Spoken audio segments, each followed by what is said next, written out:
இனி ஸ்நாக்ஸ் கேட்டால் ஸ்கூல் விட்டு பசியோடு வரும் பசங்களுக்கு இந்த மாதிரி ஹெல்த்தியாக செஞ்சு கொடுங்க. அதிக செலவே இல்லைங்க. வெறும் 3 பொருள் இருந்தால் போதும். சிம்பிளாக சுலபமாக செஞ்சு கொடுக்கலாம். சுகர் அதிக நெய்யெலாம் தேவைப்படாதுங்க. சட்டுனே சிம்பிளாக செய்யக்கூடிய ஈஸியான மாலை நேர உணவு. இதை நீங்கள் லஞ்ச் பாக்ஸ்லேயும் கொடுத்து அனுப்பலாம். ஒரு வாரம் வச்சு சாப்பிட்லாங்க. கெட்டும் போகாது. இனி ஸ்நாக்ஸ் பிரச்சனையே இருக்காது. வாங்க எப்படி செய்யறதுன்னு பார்க்கலாம். அதுக்கு வாணல்ல 1 கப் அளவுக்கு வேர்க்கடலை சேர்த்து ஒரு 2 நிமிஷத்துக்கு வறுத்துக்கங்க. வேர்க்கடலை கலர் மாதிரி தோல் உறிஞ்சி வரணும். அந்த அளவுக்கு வறுத்திங்கன்னா தான் அரைக்கிறதுக்கு ஈஸியாக இருக்கும். பாருங்கள், கலர் மாறி இருக்குது. இது மாதிரி தோல் உரிச்சிங்கன்னா உரிக்கவும் ஈஸியாக வருது பாருங்கள். இதை அப்படியே எடுத்து ஒரு பிளேட்டில் மாற்றி நல்லா ஆறின பிறகு மேல் தோலை நீக்கிட்டு எடுத்து வச்சுக்கோங்க.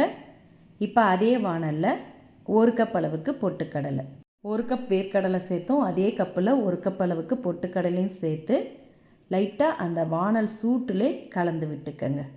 ரொம்பலாம் வறுக்க வேண்டியதில்லை. இது மாதிரி லைட்டாக சூட்டில் வறுத்திங்கனாலே அரைக்க பார்த்து ஈஸியாக அரைப்பட்டு வரும்.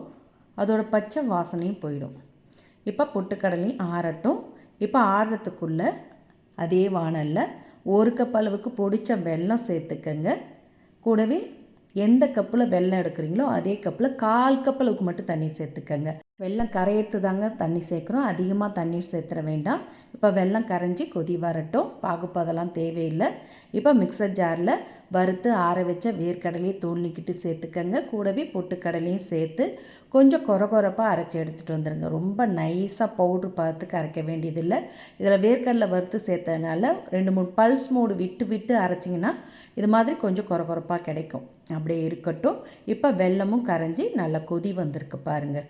பாகுப்பதெல்லாம் தேவையில்லை. இது மாதிரி நல்லா நுரைச்சி கொதித்ததுமே இதில் 1 டீஸ்பூன் அளவுக்கு நெய் சேர்த்துக்கங்க. கூடவே ஒரு சிட்டிகை அளவு உப்பு சேர்த்துக்கங்க. சேர்த்துட்டு இதோட 1/2 டீஸ்பூன் ஏலக்காய் பொடியும் சேர்த்து நல்லா கலந்துட்டு அடுப்பை லோ ஃப்ளேமில் வச்சுக்கங்க. பாருங்கள், பாகுப்பதெல்லாம் வரல, ஆனால் நல்லா நுரைச்சி திக்காயிருக்கு. நம்ம 1/4 கப் அளவுக்கு தான் தண்ணீர் சேர்த்தோம். அதனால் அதிக நேரம் எடுக்காது, உடனே திக்காயிடும். இப்போ இதில் நம்ம அரைச்சி எடுத்த வேர்க்கடலை பொட்டுக்கடலை பொடியை சேர்த்து நல்லா அந்த வெள்ளை கரைசலோடு கலந்துக்கங்க. கலந்திங்கன்னா கரெக்டாக இருக்கும். எக்ஸ்ட்ரா தண்ணீரில் எதுவுமே சேர்க்க வேண்டியதில்லை. பாருங்கள், இது மாதிரி நல்லா எல்லா இடம் பரவற மாதிரி கலக்க கலக்க உங்களுக்கு ஈஸியாக இது மாதிரி கொஞ்சம் திக்கான பதத்துக்கு உருண்டு வரும். இப்போ இதோட 1 டீஸ்பூன் அளவுக்கு நெய் சேர்த்துக்கங்க. நெய் சேர்த்து 1 நிமிஷம் அப்படியே நல்லா கலந்து விடுங்க. அந்த ஓரங்கள்லாம் நல்லா பூத்து வருது பாருங்கள். இந்த பதத்தில் இருந்தால் தான் நம்ம பர்ஃபியாக கட் பண்ண ஈஸியாக வரும். 1 டீஸ்பூன் நெய் சேர்த்தோம். இப்போ 1 டீஸ்பூன் கடைசியாக சேர்த்துருக்கோம். சேர்த்து நல்லா கலந்துட்டு பாருங்கள், வாணல்லையும் கரண்டிலையும் கொஞ்சம் கூட ஒட்டவே இல்லை. இது மாதிரி நல்லா திக்காகி வந்திருக்கு பாருங்கள். இப்போ அடுப்பை ஆஃப் பண்ணிவிட்டு இதை அப்படியே ஒரு நெய் தடவின பிளேட்டுக்கு மாற்றிக்கங்க. நான் ஆல்ரெடி ஏற்கனவே பிளேட்டில் நெய் தடவி வச்சுருந்தேன். அதில் அப்படியே மாற்றிக்கங்க. நெய் தடவிட்டு நீங்கள் மாற்றினீங்க தானே கட் பண்ண பார்த்து ஈஸியாக எடுக்க வரும். இப்போ அதை அப்படியே ஈவனாக சமன்படுத்திக்கங்க. இது மாதிரி ஈவனாக சமன்படுத்திட்டு ஆற விட்டுடுங்க. இது நல்லா ஆறணும். ஆறின பிறகு கட் பண்ணிங்கன்னா ஈஸியாக கட் பண்ண வரும். இப்போ நல்லாவே ஆறிடுத்து. இது மாதிரி விரலால் தொட்டு பாருங்கள், விரலில் ஒட்டவே இல்லை. நல்லா ஆறிடுத்து. இப்போ இதை கத்தியால் வேணுன்ற சைஸில் சின்னதாகவோ பெருசாகவோ கட் பண்ணிக்கலாம். நீங்கள் ஸ்கொயர்ஸாகவும் கட் பண்ணிக்கலாம். நான் ட்ரையாங்கிள் ஷேப்பில் கட் பண்ணுறேங்க. கட் பண்ணவும் ஈஸியாக வருது பாருங்கள். இது மாதிரி நீட்டாக கட் பண்ணிவிட்டு அதுக்கப்புறம் சைடாக வச்சு கட் பண்ணிங்கன்னா உங்களுக்கு ட்ரையாங்கிள் ஷேப்பில் வரும். இதை நீங்கள் எடுத்து ஒரு ஏட்டை பாட்டிலில் வச்சுட்டிங்கன்னா போதும்.